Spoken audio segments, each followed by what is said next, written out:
The U.S. Coast Guard is pursuing an oil tanker in international waters near Venezuela, officials told Reuters on Sunday, in what would be the second such operation this weekend and the third in less than 2 weeks if successful. The United States Coast Guard is in active pursuit of a sanctioned dark fleet vessel that is part of Venezuela's illegal sanctions evasion, a U.S. official said.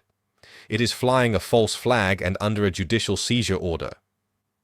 Another official said the tanker was under sanctions, but added that it had not been boarded so far, and that interceptions can take different forms, including by sailing or flying close to vessels of concern. The officials, who spoke on the condition of anonymity, did not give a specific location for the operation or name the vessel being pursued.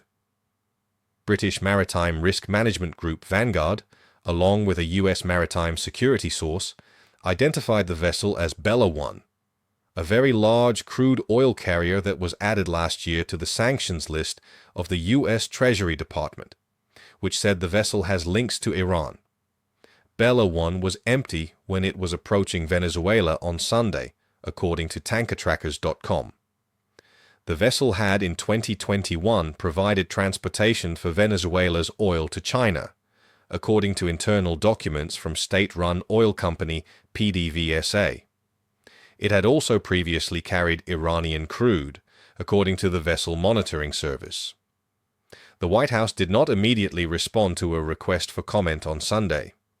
U.S. President Donald Trump last week announced a blockade of all oil tankers under sanctions entering and leaving Venezuela. President Nicolas Maduro has included a ramped-up military presence in the region and more than 24 military strikes on vessels in the Pacific Ocean and Caribbean Sea near the South American nation. At least 100 people have been killed in the attacks.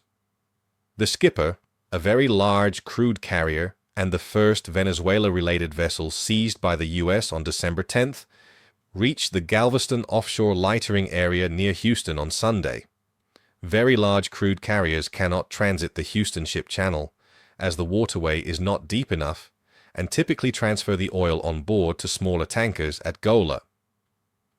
The first 2 oil tankers seized were operating on the black market and providing oil to countries under sanctions, Kevin Hassett, director of the White House's National Economic Council, said in a television interview on Sunday.